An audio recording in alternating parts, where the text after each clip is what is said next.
কথা বললে দুনিয়াতে 5টি মারাত্মক রোগ দেখা দেয়। মিথ্যা বলাই যদি আপনার স্বভাব হয়ে থাকে তাহলে নিশ্চিত থাকুন এই 5টি রোগ আপনি জীবিত থাকতেই আল্লাহ তাআলা আপনাকে দিবে। প্রত্যেকটি ধর্মে কেন মিথ্যা কথাকে মহাপাপ বলা হয়েছে তা নিয়েই আধুনিক গবেষকরা একটি নতুন তথ্য দিয়েছে। একটি মিথ্যা কথা বললে মানুষের কি ক্ষতি হয় তারই বাস্তব উদাহরণ দিয়েছে আধুনিক সভ্যতা। এবং মিথ্যা কথা বললে যে 5টি মারাত্মক রোগ হয় তা কতটা কঠিন এবং একটা মানুষকে কোন পর্যায়ে নিয়ে যেতে পারে তারও সত্যতা তুলে ধরেছে। আপনি যদি মুসলিম হয়ে নিজেকে ধন্য মনে করেন অবশ্যই আলহামদুলিল্লাহ কমেন্ট করবেন এবং সতর্কতার জন্য ভিডিওটি অবশ্যই শেয়ার করে দিবেন। মিথ্যা কথা হচ্ছে খুবই খারাপ একটি গুনাহ। একটি মিথ্যা কথা জাহান্নামে যাওয়ার জন্যই যথেষ্ট।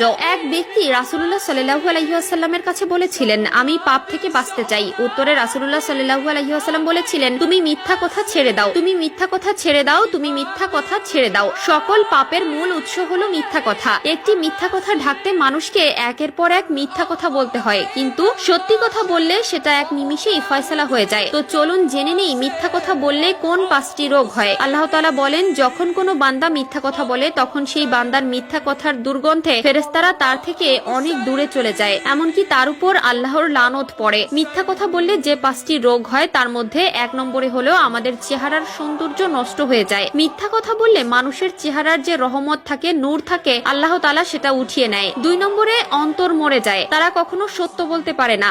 শয়তান যখন তার অন্তরকে পরিপূর্ণভাবে দখল করে নেয় তখন সেই মানুষটির অন্তরে ঈমান থাকে না, মায়া দয়া ভালোবাসা উঠে যায়, এমনকি সেই ব্যক্তি আল্লাহকে ভুলে যায়। 3 নম্বরে দুশ্চিন্তা বৃদ্ধি পাবে। যে ব্যক্তি অতিরিক্ত মিথ্যা কথা বলে তার মধ্যে হার্ট অ্যাটাকের ঝুঁকি বাড়বে। তারা এতটাই দুশ্চিন্তার ভেতরে থাকবে যে সে নিজের উপর থেকে কন্ট্রোল হারিয়ে ফেলবে। আধুনিক স্বাস্থ্য বিজ্ঞান বলছে দুশ্চিন্তা মানুষের হার্টকে সরাসরি অ্যাটাক করে, এমনকি এই পর্যায়ে তাকে মৃত্যুর দিকে নিয়ে যায়। 4 নম্বরে স্মৃতিশক্তি লোপ পায়। যারা অতিরিক্ত মিথ্যা কথা বলে তাদের স্মৃতিশক্তি দিন দিন ক্ষয় হতে থাকে, কোনো কিছু মনে রাখতে পারে না, সবসময় খারাপ বিষয়ে মাথায় থাকে এবং ভালো বিষয়গুলো সবকিছুই ভুলে যায়। 5 নম্বর হলো মানুষের সাহায্য বন্ধ হয়ে যাবে। যে ব্যক্তি সবসময় মিথ্যা কথা বলে তার উপর থেকে মানুষের বিশ্বাস নষ্ট হয়ে যায়। সে যতই সত্য বলুক মানুষ সেটা বিশ্বাস করতে চায় না এবং তাকে সবসময় মিথ্যাবাদীদের কাতারে রেখে দেয়। কারণ মিথ্যা কথা বলতে বলতে আপনার অভ্যাস এমন হয়ে গেছে যে প্রতিটি কথাই আপনি মিথ্যা বলেন, যার কারণে মানুষ